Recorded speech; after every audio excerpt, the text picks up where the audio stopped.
যুক্তরাষ্ট্রের বাড়তি শুল্কের চাপ থেকে রেহাই পেতে চূড়ান্ত পর্যায়ে পৌঁছেছে বাংলাদেশের কূটনৈতিক প্রচেষ্টা।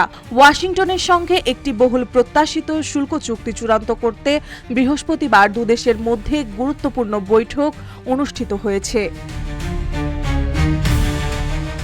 অন্তর্বর্তী সরকারের প্রধান উপদেষ্টার প্রেস উইংয়ে পাঠানো এক বিবৃতিতে জানানো হয়, এই আলোচনায় বাংলাদেশের পক্ষে নেতৃত্ব দেন জাতীয় নিরাপত্তা উপদেষ্টা ডক্টর খলিলুর রহমান, আর যুক্তরাষ্ট্রের পক্ষে ছিলেন সহকারী বাণিজ্য প্রতিনিধি বেন্টন লিং। বৈঠকের পর ডক্টর রহমান জানান, চুক্তি নিয়ে উল্লেখযোগ্য অগ্রগতি হয়েছে। উভয় পক্ষই দ্রুত সময়ের মধ্যে বিষয়টি চূড়ান্ত করতে আগ্রহী। জানা গেছে, এই আলোচনার মূল প্রেক্ষাপট তৈরি হয়েছে যুক্তরাষ্ট্রের প্রেসিডেন্ট ডোনাল্ড ট্রাম্পের অতিরিক্ত শুল্ক নীতির কারণে।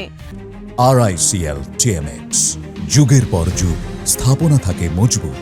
গত 2 এপ্রিল বাণিজ্য ঘাটতি কমানোর নামে বিভিন্ন দেশের রপ্তানি পণ্যের ওপর পাল্টা শুল্ক আরোপ করেন ট্রাম্প। এতে বাংলাদেশের বেশ কিছু প্রধান রপ্তানি পণ্যের ওপর 37% পর্যন্ত শুল্ক বসে। তবে 9 এপ্রিল এই বাড়তি শুল্ক 3 মাসের জন্য স্থগিত রাখা হয়, যার মেয়াদ শেষ হবে 8 জুলাই। এই সময়ের মধ্যে একটি সমঝোতা ও চুক্তি চূড়ান্ত করতে তৎপর বাংলাদেশের সরকার।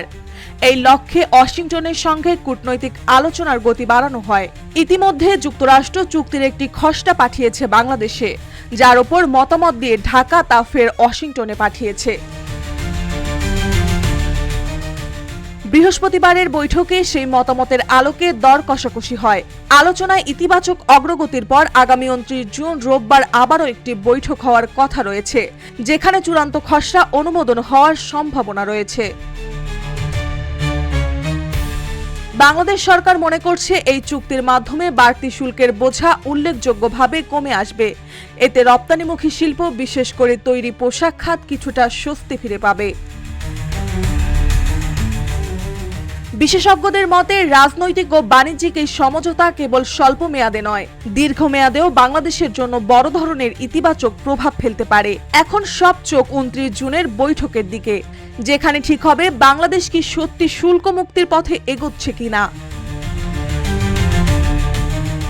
মার্জিয়া মৌ, রূপালী বাংলাদেশ।